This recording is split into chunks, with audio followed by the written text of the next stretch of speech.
ঘোর বনে বাস করত টুনি আর কাকুলি। তারা দুজনেই ছিল দর্জি। তাদের বাড়ি ছিল পাশাপাশি। টুনি দর্জির কাজ করেই তারা মা মেয়ের সংসার চালাতো। টুনিদের সুখের সংসার দেখে হিংসায় জ্বলে যেত কালু আর কাকুলি। একদিন, কি হলো কালু, কাজে গেলে না? আমার কাছেও যে কোনো জামা বানানোর মতো অর্ডার নেই। আজকাল সবাই ওই টুনিকেই জামা বানাতে দেয়। শয়তান টুনির কি ব্যবস্থা করা যায়? আমি যে সেটাই ভাবছি কাকুলি। এমন কিছু একটা ভাবতে হবে যাতে সব পাখিরা তোমার কাছে আসে জামা বানাতে। এভাবেই কালু আর কাকুলি টুনির বিরুদ্ধে ষড়যন্ত্র করতে থাকে, আর অন্যদিকে টুনি আপন মনে সেলাই করতে থাকে। ও মা, আমি স্কুলে গেলাম। আচ্ছা ঠিক আছে মা, সাবধানে যাস। আমার হাতে যে অনেক কাজ, সবগুলো কাল দিতে হবে। কি দেখো, তোরা ক্লাসে না গিয়ে এখানে কেন? জানিস তো কি, আজ ম্যাডাম বলেছে কয়েকদিন পর আমাদের বনভোজনে নিয়ে যাবে। তাই তো আমরা আনন্দে নাচানাচি করছি। বনভোজনে আমরা অনেক আনন্দ করব। সত্যি বলছিস কুহু? আমরা বনভোজনে যাব, তাহলে যে অনেক মজা হবে। এভাবেই তারা স্কুলে আনন্দ করতে থাকে, আর এভাবেই কেটে যায় সেই দিনটি। পরের দিন সব পাখিরা টুনির বাড়িতে আসে জামা নিতে, আর যে যার মতো জামা নিয়ে চলে যায়। মা জানো, আমি যে স্কুলে বনভোজনের আয়োজন করেছি, সেখানে 500 টাকা লাগবে মা। আমি কিন্তু বনভোজনে যাব মা। তুই কোনো চিন্তা করিস না মা, এখন যে আমার সেলাইয়ের কাজ অনেক ভালো চলছে, তোর বনভোজনের আগে ঠিক 500 টাকা জমিয়ে দিয়ে দিব। মায়ের মুখে এমন কথা শুনে টুকি আনন্দে আত্মহারা হয়ে যায় আর নাচতে থাকে। কি মজা, কি মজা, আমি বনভোজনে যাব। কি আনন্দ আকাশে বাতাসে, কি আনন্দ আকাশে বাতাসে। হয়েছে হয়েছে, এত নাচতে হবে না। যা, এখন গিয়ে পড়তে বস। তোর বাবার যে তোকে নিয়ে অনেক স্বপ্ন ছিল, সব স্বপ্ন তোকে পূরণ করতে হবে। এরপর টুকি পড়তে চলে যায়, আর টুনি তার হাতের কাজ সারতে থাকে। মা, তুমি আমার জন্য একটা সুন্দর জামা বানিয়ে এনে দাও না মা, দাও না মা, আমি নতুন জামা চাই চাই। আচ্ছা ঠিক আছে মা, আমি এক্ষুনি যাচ্ছি টুনির কাছে তোর জন্য সুন্দর জামা বানাতে দিতে। এরপর ময়ূরী কাপড় নিয়ে টুনির কাছে যেতে থাকে। টুনির বাড়ি যাওয়ার মাঝপথেই কালু ময়ূরীকে আটকে দেয়। কি ব্যাপার ময়ূরী, কোথায় যাচ্ছিস ওইদিকে? আর বলো না কালু দাদা, মেয়ে যে নতুন জামা চিপ ধরেছে, তাই তো যাচ্ছি টুনির কাছে। আরে ময়ূরী, বনের সবাই জানে, আর তুই জানিস না টুনি যে এখন আর জামা সেলাইয়ের কাজ করে না, বনের সব কাজ যে কাকুলি করে। টুনি যে অসুস্থ একটু। ও, এই ব্যাপার, তাহলে তো তোমার সাথে দেখা হয়ে ভালোই হলো। যাই, কাকুলি দিদির কাছেই যাই। এভাবেই কালু টুনির বাড়ির মাঝপথে সবাইকে আটকে দিয়ে মিথ্যে কথা বলে, আর সব পাখিরা অনিচ্ছা সত্ত্বেও কাকুলির কাছে জামা বানাতে দেয়। আর এভাবেই কেটে যায় বেশ কিছুদিন। কি ব্যাপার, কয়েকদিন থেকে যে বনের কোনো পাখি আসছে না জামা বানাতে? এভাবে চলতে থাকলে যে মা মেয়েতে না খেয়ে থাকতে হবে। কি হলো মা, তুমি আজ এত মন খারাপ করে বসে আছো যে? কি হয়েছে মা, আমাকে বলো। ও মা, আমাকে বলো না।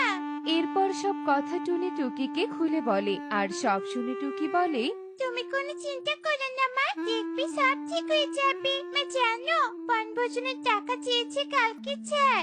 তাই যেন হয় রে মা, কিন্তু তোর বনভোজনের টাকা যে আমি খাবার কিনে খরচ করে ফেলেছি। এখন তোকে দেওয়ার মতো টাকা নেই, আর কেউ যে জামা বানাতেও আসছে না। আমি কিচ্ছু জানি না, যেভাবে হোক তুমি আমাকে টাকা এনে দাও। আমার স্কুলে সব বন্ধুদের যে আমি বলেছি, কাল যে করে হোক আমার টাকা চাই চাই। এ কথা বলে টুকি মন খারাপ করে সেখান থেকে চলে যায়। টুকির কান্না দেখে টুনি খুব কষ্ট পায়, আর মনের দুঃখে টুনি নদীর ধারে চলে আসে। হায় সৃষ্টিকর্তা, আমি যে এক হতভাগা মা, আমার কষ্টের কথা তোমায় বলা ছাড়া আর কেউ নেই। তুমি একটা রাস্তা দেখাও সৃষ্টিকর্তা। নদীর ধারে বসে টুনি এক মনে প্রকৃতির সাথে নিজের মনের কষ্টের কথা বলতে থাকে আর কান্না করতে থাকে। তখনই সেখান দিয়ে ময়ূরী যেতে থাকে, আর টুনির কান্না শুনতে পেয়ে ময়ূরী সেখানে থমকে দাঁড়ায়। কিরে টুনি, তোর কি হয়েছে? তুই এখানে বসে এভাবে কাঁদছিস কেন? এরপর টুনি সব কথা ময়ূরীকে খুলে বলে। সব শুনে ময়ূরী বলে, আরে কি বলছিস এসব? বনে সবাই তো জানে তুই অসুস্থ, কালো দাদা তো তাই বলেছে, আর এজন্যই তো আমরা কাকুলি দিদির কাছে জামা বানাতে দিয়েছি।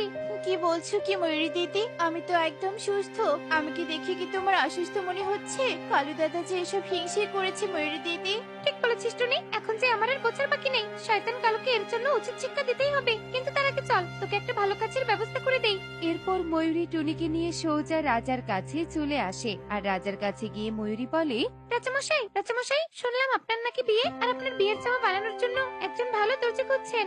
ঠিক শুনেছো ময়ূরী, বিয়ের জন্য আমি সুন্দর একটা জামা বানাতে চাই। আর যে দর্জি আমার মনের মতো হলুদ জামা বানিয়ে দিতে পারবে তাকে আমি অনেক স্বর্ণমুদ্রা উপহার দিব।